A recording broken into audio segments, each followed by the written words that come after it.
Mendengar itu, Walter langsung berteriak. "Apa?" Ekspresinya penuh keterkejutan saat dia berkata, "Bagaimana bisa kepolisian Makassar bergerak secepat itu?" Orang itu menjawab, "Kami juga tidak menyangka mereka akan seefisien ini."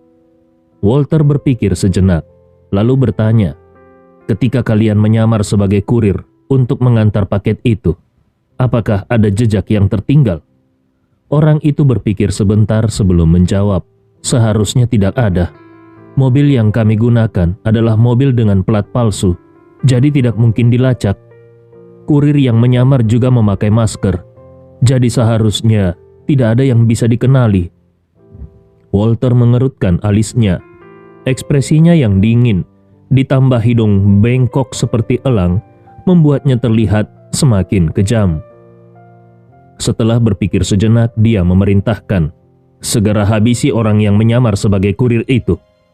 Orang di telepon terkejut dan ragu-ragu menjawab, "Bos, tapi kurir itu cukup cerdas dan selalu bekerja dengan baik. Tidak perlu membunuhnya hanya karena masalah kecil ini, bukan? Dia masih bisa dipercaya." Walter memotong dengan nada tajam, "Tidak perlu katamu? Apa kau paham bagaimana kerja polisi? Dia adalah satu-satunya orang yang mungkin muncul dalam radar polisi. Pakai masker, kau pikir masker membuatnya benar-benar aman? Wajah manusia punya banyak fitur, telinga, hidung, mata, alis. Masker hanya menutupi hidung dan mulut.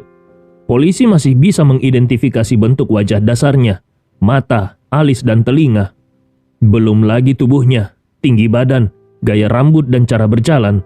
Kalau kamera pengawas di depan rumah Desi punya mikrofon, mereka bahkan bisa mendapatkan ciri suara orang itu.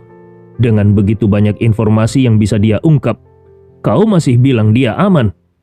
Orang itu terdiam sejenak, lalu menjawab dengan suara gemetar, Maaf bos, aku tidak menyangka masalah ini bisa jadi seserius ini."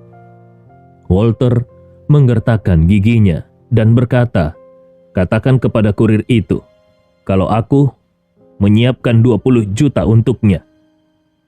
Suruh dia pergi secepatnya. Kau antar dia keluar Makassar dengan mobil. Di tengah perjalanan, cari tempat terpencil dan habisi dia." Setelah itu, Walter menambahkan dengan tegas, "Pastikan dia mati karena racun. Jangan sampai ada darah.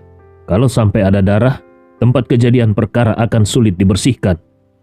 Orang itu buru-buru bertanya, "Bos, bagaimana dengan mayatnya? Apakah kita buang saja ke sungai? Di beberapa titik sungai, kedalamannya lebih dari 100 meter. Seharusnya tidak akan ditemukan." Walter mencemooh, "Bodoh. Dalamnya sungai tidak ada gunanya. Di dasar sungai ada arus bawah. Arus itu bisa membawa tubuh ke hilir. Begitu sampai di perairan dangkal, tubuh itu bisa terdampar di tepi sungai. Kalau tidak, kau pikir bagaimana tubuh-tubuh yang tenggelam di sungai akhirnya ditemukan?" Orang itu langsung gugup dan bertanya lagi, "Lalu bos, apa ada cara yang lebih baik?" Walter berpikir sejenak sebelum kemudian berkata dengan nada dingin, "Cari jangkar perahu yang biasa digunakan di kapal kecil. Rantai tubuhnya dengan jangkar itu, lalu buang ke sungai. Jangkar akan menahan tubuh itu di dasar lumpur sungai. Arus bawah tidak akan bisa membawanya pergi." Orang itu segera menjawab, "Baik bos, aku akan urus sekarang juga." Setelah menutup telepon, Walter berdiri di depan jendela besar dengan wajah muram. Dia bergumam dengan nada kesal, "Sial, aku tidak menyangka polisi Makassar bisa secepat ini. Desi, sepertinya aku harus menekanmu lebih keras lagi." Dia pun segera mengambil ponsel dan menelpon salah satu bawahannya. Begitu panggilan tersambung, Walter langsung memerintah dengan suara dingin, "Siapkan mobil. 5 menit lagi kita ke Rumah Sakit Makassar." Hotel Internasional Makassar berada di pusat kota, lebih dekat ke Rumah Sakit Makassar dibandingkan dengan kawasan villa tempat tinggal Desi. Saat Walter masuk ke Rolls Royce-nya untuk menuju rumah sakit, Andi Rewa dan Desi baru mencapai setengah perjalanan. Ketika Andi Rewa memarkir mobilnya dan berjalan bersama Desi menuju gedung rawat inap, mobil Walter tiba di tempat parkir tak lama kemudian. Desi yang sedang diliputi emosi berjalan dengan langkah cepat, bahkan kadang berlari kecil. Andi Rewa pun menyesuaikan langkahnya dan berlari ringan menuju kamar rawat inap. Setibanya di kamar, Desi mendorong pintu terbuka. Di dalam, ibunya sedang tertidur di sisi ranjang rumah sakit. Meskipun ibunya baru berusia 50-an, namun penampilannya sangat letih. Seolah-olah dia bertambah tua 10 atau 20 tahun. Mendengar suara pintu terbuka, Yunita mendongak. Ketika melihat putrinya bersama seorang pria asing, dia tampak sedikit terkejut dan bertanya, "Desi, siapa pria ini?" Desi refleks ingin memperkenalkan Andi sebagai bosnya, tetapi Andi lebih dulu menjawab dengan senyum, "Bibi, aku Andi Rewa, teman Desi." Yunita mengangguk sopan. "Oh, Tuan Andi, selamat datang." Desi yang menyadari Andi Rewa tidak ingin mengungkapkan statusnya sebagai direktur utama grup Rapocini, buru-buru berkata, "Ibu, Tuan Andi membawa obat ajaib yang bisa menyembuhkan semua penyakit. Ayah punya harapan untuk sembuh. Ayah..." Namun sebelum Desi selesai berbicara, pintu kamar kembali terbuka dengan kasar. Walter masuk dengan senyum sinis dan berkata dengan nada mengejek, "Obat ajaib yang bisa menyembuhkan semua penyakit. Siapa lagi dukun penipu yang berani masuk ke rumah sakit resmi untuk beraksi? Beraninya orang itu." Melihat Walter masuk, wajah Desi langsung berubah menjadi masam. Dia menatap Walter dengan tajam dan berkata dengan nada dingin, "Kami tidak menyambutmu di sini. Keluar sekarang juga." Walter tersenyum puas. Dia melangkah lebih dekat dan berkata, "Desi, kenapa kau tiba-tiba jadi begitu kasar di malam hari ini? Apakah ini karena kau menemukan obat ajaib yang sering dibicarakan oleh dukun-dukun palsu?" Walter melirik Andi Rewa lalu berkata dengan nada menghina, "Di Amerika, kami sering melihat dukun-dukun palsu dari Asia yang mencoba menipu orang. Tapi kalau tertangkap oleh polisi federal, mereka semua pasti akan dijebloskan ke penjara. Apakah di sini tidak ada hukum yang menindak hal semacam itu?" Sambil menatap Andi Rewa dari atas ke bawah, Walter melanjutkan dengan tawa mengejek, "Apakah pria ini dukun itu? Sepertinya dia sedikit lebih muda dibandingkan dengan dukun-dukun tua yang biasa aku lihat." Andi Rewa yang awalnya ingin mengamati situasi, sekarang mulai merasa tidak senang melihat arogansi Walter. Dia baru saja mengetahui masalah kesehatan ayah Desi, jadi dia belum memahami hubungan rumit antara Walter dan Desi. Namun sikap Walter yang menghina membuat Andi Rewa merasa harus mengambil sikap. Sebelum Andi sempat menjawab, Desi dengan marah membalas, "Walter, tutup mulutmu. Jangan bicara omong kosong di sini. Ini adalah Tuan Andi Rewa yang dihormati di seluruh Makassar, bukan dukun penipu seperti yang kau katakan." Walter mencibir, "Orang-orang Asia memang suka menganggap diri mereka sendiri sebagai master. Padahal menurutku, mereka semua adalah penipu." Andi Rewa yang sudah kehilangan kesabaran akhirnya membuka mulut. "Aku sarankan kau jaga mulutmu. Ini adalah Indonesia, bukan Amerika." Walter memandang Andi dengan tatapan menghina. "Bocah, aku tidak ingin membuang waktu berbicara denganmu. Aku di sini untuk membahas ayah Desi. Jadi, orang yang tidak ada hubungannya lebih baik enyah dari sini." Andi Rewa tersenyum dingin dan berkata, "Kau benar-benar punya nyali besar. Apa sebenarnya latar belakangmu yang membuatmu merasa punya hak untuk berbicara besar di sini?" Walter menyeringai dengan sikap sombong dan mengejek, "Namaku Walter Hogwarts. Tukang tipu sepertimu, apakah pernah mendengar keluarga Hogwarts yang terkenal di Amerika?" Andi Rewa tersenyum tenang. "Maaf, soal keluarga Hogwarts atau apapun itu, aku benar-benar belum pernah mendengarnya." Walter dengan suara dingin berkata, "Aku beritahu kepadamu, keluarga Hogwarts adalah pengembang properti terkenal di Amerika. Bisnis kami tidak hanya tersebar di seluruh Amerika, tetapi juga di Kanada, Inggris, Jerman, dan Perancis. Bahkan kami memiliki sebuah gedung di Manhattan, New York, yang dinamai sesuai nama keluarga Howard. Andi Rewa mencibir dan tersenyum. Kau punya gedung di Manhattan, New York. Jadi kau merasa berhak datang ke sini untuk pamer? Apa kau membawa gedung itu di punggungmu ke sini? Mendengar ini, Walter tidak bisa menahan diri untuk mengernyit. Dia bisa mendengar maksud dari perkataan Andi yang jelas-jelas menyindir bahwa gedung keluarganya di Manhattan tidak ada gunanya di sini. Walter kemudian dengan nada dingin berkata, "Anak kecil, gedung itu memang tidak bisa dipindahkan, tetapi dolar di rekening bankku bisa digunakan di seluruh dunia kapan saja. Itulah yang disebut mata uang kertas dan dengan kekuatan yang nyata. Mengerti?" Andi Rewa mengangguk sambil tersenyum. "Kalau kau menjelaskannya seperti itu, aku jadi mengerti." Kemudian, Andi Rewa bertanya dengan penasaran, "Boleh tahu, berapa total kekayaan keluarga Howardmu kalau dihitung dalam dolar?" Walter mendengus dingin dari hidungnya. "Tentu saja lebih dari 10 miliar dolar. Setelah mengatakan itu, Walter melambaikan tangannya dengan jijik dan bergumam, "Aku bahkan tidak tahu kenapa aku membuang waktu berbicara panjang lebar dengan tukang tipu sepertimu." Kemudian, dia langsung menatap Desi yang ada di dekatnya dan berkata dengan nada serius, "Desi, aku tidak ingin berdebat panjang lagi. Hal ini sudah kukatakan berkali-kali sampai mulutku pegal.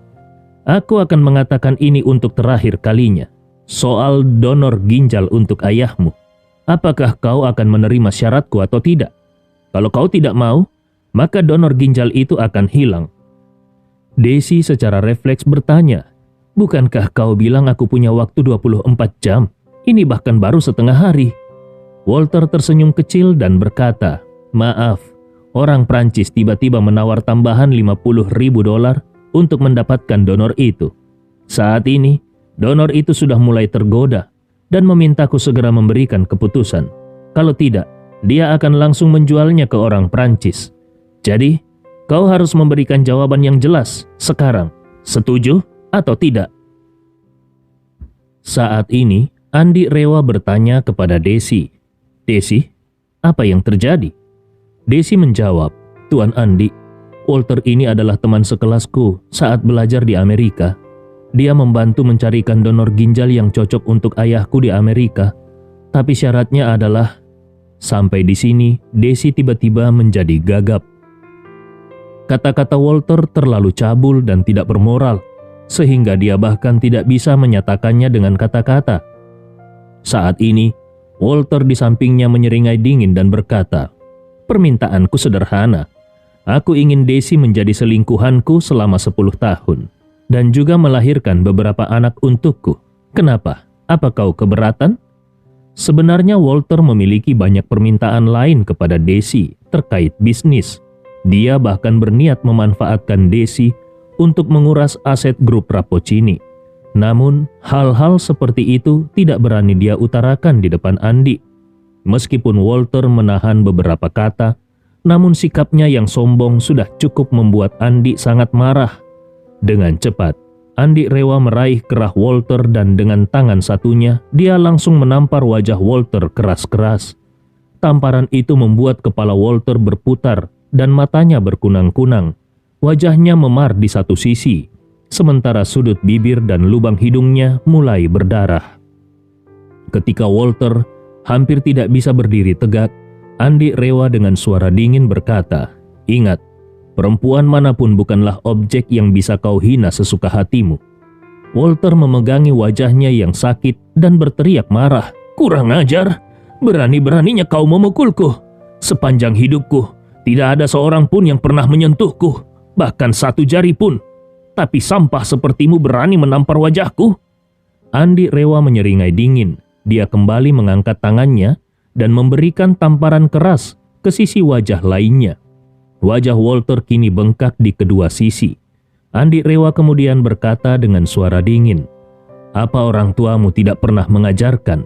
Kalau kau berada di wilayah orang lain, kau harus tahu cara menjaga diri?"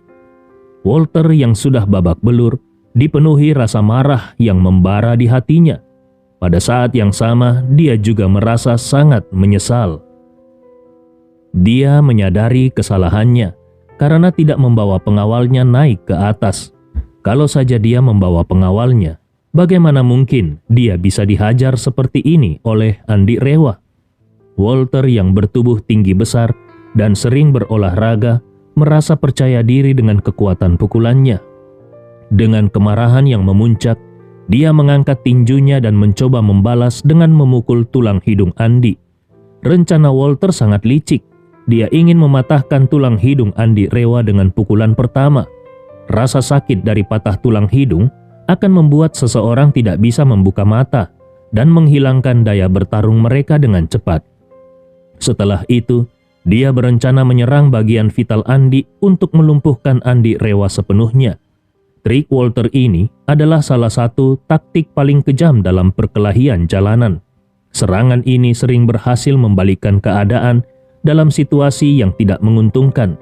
Namun, Walter tidak tahu bahwa lelaki di depannya yang tampak tenang dan kurus ini memiliki kekuatan yang sangat menakutkan. Ketika Walter melayangkan pukulannya dengan keyakinan penuh, tinjunya hampir mencapai wajah Andi. Tetapi tiba-tiba, tinju itu ditangkap oleh sebuah tangan yang kuat. Tangan itu memegang tinju Walter dengan kekuatan luar biasa, langsung meniadakan semua tenaga pukulannya. Bukan hanya itu, Walter bahkan tidak bisa menggerakkan tinjunya sedikit pun ke depan. Dia terkejut setengah mati. Dia mencoba menarik kembali tinjunya dengan sekuat tenaga, tetapi dia segera menyadari bahwa kekuatan Andi Rewa terlalu besar. Bahkan dengan seluruh tenaga yang dia keluarkan, dia tidak mampu melawan genggaman itu. Rasanya seperti seekor semut yang dijepit oleh jari seorang raksasa, tanpa sedikit pun kemampuan untuk melawan. Bagi Walter, ini terasa hampir melawan logika fisika. Dia berpikir, bahkan kalaupun Andi memiliki kekuatan besar, setidaknya tangan Andi akan sedikit bergerak saat dia berusaha melepaskan diri. Tetapi tidak, tangan Andi tetap diam, seperti batu yang tak tergoyahkan.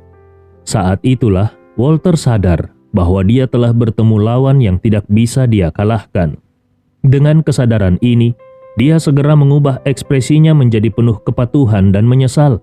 Dengan wajah penuh rasa takut, dia berkata, Tuan Andi, maafkan aku. Aku benar-benar salah. Aku baru saja tiba di sini dan tidak tahu siapa kau. Mohon jangan rendahkan dirimu untuk mempermasalahkanku. Andi Rewa dengan erat mencengkram tinju Walter, lalu dengan dingin dia mengejek. Kenapa? Setelah kalah, kau langsung menyerah? Jadi begini gaya bertindak keluarga Hogwarts yang kau banggakan itu? Walter tidak menyangka Andi bahkan berani menghina keluarganya. Kemarahan memenuhi hatinya. Tetapi dia tahu dengan jelas bahwa kekuatannya sangat jauh dibandingkan dengan Andi. Satu-satunya cara untuk mengurangi kerugian adalah dengan mengalah sementara. Mengenai harga dirinya yang hilang, itu bukan masalah besar. Dia berpikir, suatu saat dia akan membalas 100 bahkan 1000 kali lipat. Jadi dengan cepat dia memasang senyuman yang penuh kepura-puraan dan berkata, Tuan Andi, seperti yang kau katakan, keluarga Hogwarts memang memiliki sedikit pengaruh di Amerika. Tetapi ini adalah Makassar. Aku tidak berhak bertindak sesuka hati di sini. Setelah itu, dia berpura-pura memohon dengan tulus. Tuan Andi, tolong maafkan aku. Ini adalah pertama kalinya aku membuat kesalahan. Dan kau sudah memberiku pelajaran dengan 2 tamparan tadi. Mohon lepaskan aku kali ini. Andi Rewa melihat wajah Walter yang membengkak. Dan dengan dingin dia berkata, Kau sama sekali tidak sadar apa kesalahan terbesarmu. Permintaan maafmu yang dangkal hanyalah tipu muslihat untuk keluar dari situasi ini tanpa ketulusan sedikit pun. Walter menjadi pucat karena ketakutan. Dia buru-buru berkata, Tuan Andi, kau salah paham. Aku benar-benar menyesal. Aku meminta maaf dengan tulus dari lubuk hatiku. Namun, Andi Rewa hanya menyeringai dingin. Dengan satu gerakan cepat, dia memutar tangan Walter. Kemudian terdengar suara kerak dan pergelangan tangan Walter langsung patah. Walter berteriak kesakitan. Suaranya melengking, hampir kehilangan akal. "Tanganku! Kenapa kau melakukan ini kepadaku? Aku sudah minta maaf kepadamu. Aduh!" Andi Rewa menatapnya dengan dingin dan berkata, "Orang yang paling harus kau minta maaf bukanlah aku, tapi Desi. Kau memanfaatkan donor ginjal untuk memerasnya demi memenuhi niatmu yang menjijikkan. Apakah kau tidak pernah berpikir untuk meminta maaf padanya?" Mendengar ini, Walter buru-buru menoleh ke arah Desi dan dengan terburu-buru berkata, "Desi, aku salah. Aku benar-benar salah. Tolong jangan permasalahkan ini denganku dan tolong bantu aku. Memohon kepada Tuan Andi." Pada saat ini, Desi merasa sedikit iba. Dia tahu betul bahwa Walter adalah orang yang busuk, tetapi dia juga sadar bahwa semua ini hanya niat Walter sendiri. Dia tidak pernah menerima permintaan Walter atau menyerah pada ancamannya. Melihat kondisi Walter yang sekarang, di mana wajahnya bengkak dan bahkan tangannya patah, Desi merasa ini sudah cukup. Dia pun berkata kepada Andi, "Tuan Andi, bagaimana kalau kau biarkan saja dia pergi? Lagi pula, aku tidak mengalami kerugian apa-apa." Andi Rewa mengangguk. Dia tidak berniat berurusan lebih jauh dengan Walter. Sebagai keturunan seorang pengusaha real estate Amerika, meskipun keluarga Walter memiliki kekayaan miliaran dolar, itu tidak ada artinya di sini. Selama Walter menjauh dan tidak mencari masalah lagi, Andi tidak ingin membuang waktu untuknya. Dengan suara dingin, Andi Rewa memperingatkan Walter, "Mulai sekarang, jangan pernah muncul di depanku lagi, dan jangan pernah muncul di depan Desi. Mengerti?" Mendengar ini, Walter merasa seperti mendapat pengampunan besar. Dengan penuh ketakutan, dia mengangguk berulang kali, "Tuan Andi, jangan khawatir. Aku tidak akan pernah muncul lagi di depanmu atau Desi." Namun, di dalam hatinya, Walter mendidih dengan amarah. Dia berpikir, "Kurang ajar. Berani-beraninya kau memukulku dan mematahkan tanganku. Kalau aku tidak menghancurkanmu, aku bukan anggota keluarga Hogwarts." Andi Rewa yang tidak tertarik mendengar omong kosong Walter, melepaskan genggamannya dan berkata dengan acuh tak acuh, "Cepat pergi. Pergi sekarang juga." Walter mengangguk panik. Iya, aku akan pergi sekarang. Aku akan segera pergi." Dia berbalik dan hendak pergi, namun tiba-tiba Andi Rewa mengerutkan alisnya dan dengan suara tegas memanggil, "Tunggu, aku ingin menanyakan sesuatu." Walter mengira dirinya bisa lolos begitu saja, tetapi dia tidak menyangka kalau Andi Rewa tiba-tiba ingin menanyakan sesuatu. Tubuhnya menegang, kemudian dia berbalik sambil tersenyum paksa dan bertanya, Iya Tuan Andi, ada apa lagi yang ingin kau tanyakan?" Andi Rewa menatapnya sambil tersenyum kecil. "Tidak ada hal penting, hanya ingin bertanya tentang sesuatu." Walter merasa sedikit lega dan segera berkata, "Tuan Andi, silakan tanyakan saja." Andi Rewa mengangguk pelan, lalu dengan santai bertanya, "Apa kau tahu apa itu diklorida merkuri?" Hati Walter langsung mencelos, namun dengan ekspresi pura-pura terkejut dia menjawab, Tidak tahu. Diklorida merkuri itu apa?" Saat berbicara, hatinya mulai berdetak kencang. Namun berkat pengendalian emosinya yang luar biasa, wajahnya tetap tenang tanpa menunjukkan perubahan besar.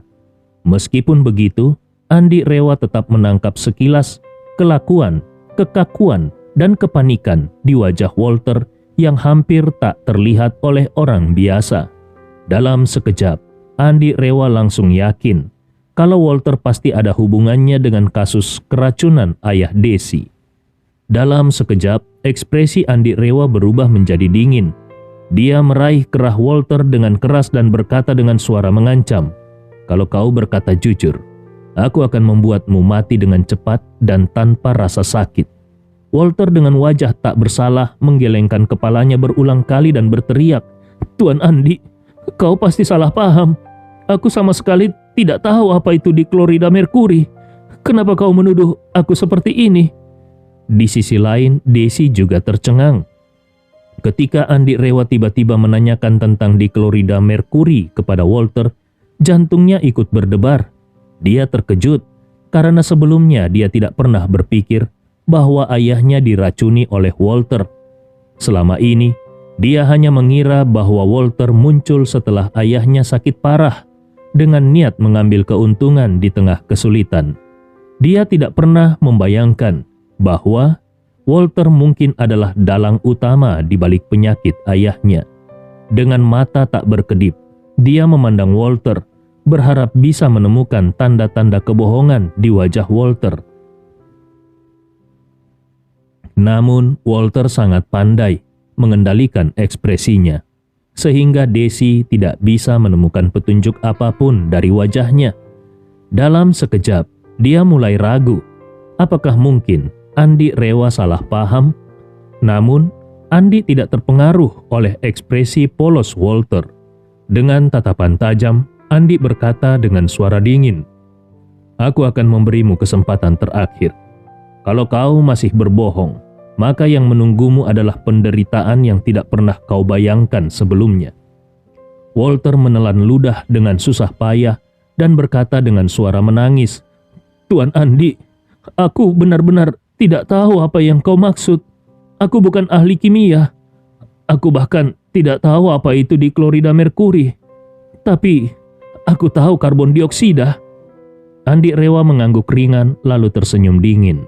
"Baiklah, ini pilihanmu sendiri. Jangan menyesal di kemudian hari." Setelah itu, Andi Rewa dengan cepat merogoh saku Walter dan mengambil iPhone miliknya. Dengan seringai kecil, Andi Rewa berkata, "Ayo, dekatkan wajahmu, agar aku bisa membuka kuncinya. Aku ingin melihat apakah ada hal mencurigakan di ponselmu." Walter terkejut luar biasa dan langsung berkata, "Ini pelanggaran privasi. Aku berhak meminta pengacara, menggugatmu." Andi Rewa dengan pura-pura terkejut menjawab, "Oh, tadi waktu aku menamparmu, kenapa kau tidak bilang akan menggugatku? Tapi sekarang saat aku ingin melihat ponselmu, kau malah ingin menggugatku. Apa karena memang ada sesuatu yang mencurigakan di ponselmu?" Walter berusaha menyangkal. Tidak ada apa-apa. Hanya saja di ponselku ada rahasia dagang keluarga Hogwarts. Kalau kau melihatnya dan informasi itu bocor, itu akan menyebabkan kerugian besar bagi keluarga kami." Andi Rewa tersenyum dan berkata, "Tidak masalah. Kalau sampai menyebabkan kerugian ekonomi, paling-paling aku akan menggantinya untuk keluargamu. Aku ini orang yang selalu to the point. Hanya masalah uang, bukan? Kau bisa tanyakan di Makassar, kapan seorang Tuan Andi Rewa pernah kekurangan uang?" Walter masih ingin mencari alasan untuk menolak, tetapi Andi Rewa sudah mengarahkan kamera depan ponsel itu ke wajahnya. Harus diakui, teknologi pengenalan wajah di ponsel memang sangat canggih. Meskipun pipi Walter bengkak parah, ponsel itu tetap mengenalinya dan langsung membuka kunci. Semua isi ponsel Walter menggunakan bahasa Inggris, tetapi bagi Andi Rewa itu sama sekali bukan masalah. Walaupun Andi tidak pernah kuliah, namun pendidikan yang dia terima di masa kecil adalah pendidikan internasional terbaik, mirip dengan sekolah internasional saat ini, di mana dia tumbuh dalam lingkungan multi bahasa. Setelah membuka ponsel Walter, hal pertama yang dilakukan Andi Rewa adalah memeriksa pesan teks dan aplikasi pesan seperti chat.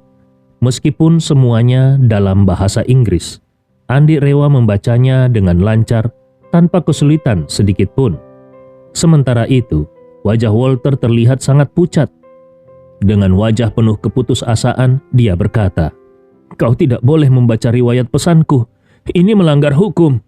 Andi Rewa sambil terus memeriksa ponsel itu, menjawab dengan suara dingin, "Diam.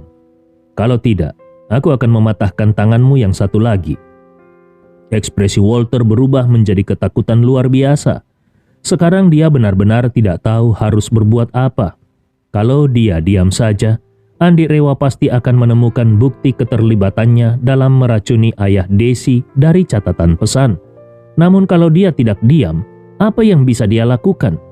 Andi Rewa akan mematahkan satu tangannya lagi, dan pada akhirnya Andi Rewa tetap akan menemukan buktinya.